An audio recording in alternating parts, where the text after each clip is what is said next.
Okay, TJ, oh yan. TJ, ano yung masasabi mo sa pag-stay mo dito sa 4MADC? Siyempre naman, napakasaya. Nangyayari yun.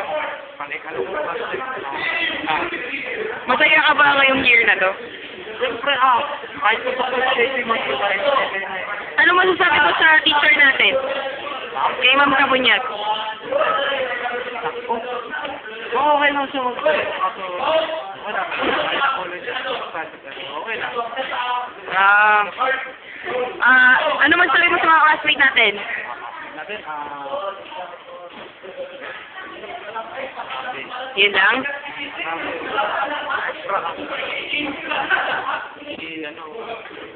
yung ako last year, nangyayari.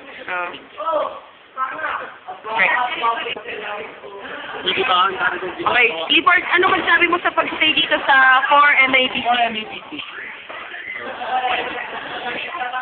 Nakasama mo yung boss mo lang. Bakit? Bakit naman? Ba't mo naman nasabi na useless at pangit ang pag-stay mo dito sa 4MADC? Pinakapagod. Pag-stay din ni Weber. Richard Weber. Yun yung main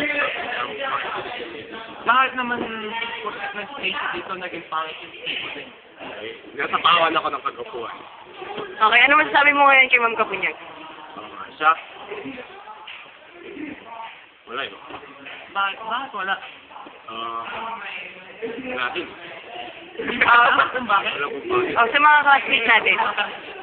Ano masasabi mo? Total, last day na natin to. Oo nga. Classmate. Tumingin ka sa camera. Classmate. Sa akin daw. Wala akong masasabi. Okay.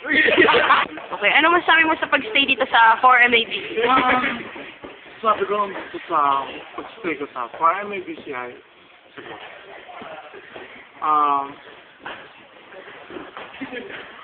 Ano? Yung masaya, kahit pangit. Okay. Maganda, kahit kamukha ni teacher. Ano? Pinakayo ko lang dito sa classmate na to, si PJ. Biatch kasi biatch. Hindi ako si biatch. Joke lang. Anong Biatch talaga siya. Okay. Ano, tanong nga, may tanong. Ano masasabi mo kay Ma'am Kabunyag? Sabi ko ay Ma'am Kabunyag, maliit siya. Pero, todo, magaling siya magturo. Okay. Ano. Saludo ako sa'yo, ma. Okay, sa mga classmate natin. Sa mga classmate natin, no comment. Basta, para silang praning, si PJ lang talaga, biatch.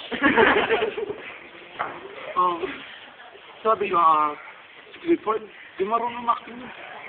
Tinuruan ko lang, natuto. Sige, pangit ka. Si Weber, pangit. Okay. Pinapogi ko lang yan. Last words mo. Last word ko is, fuck you!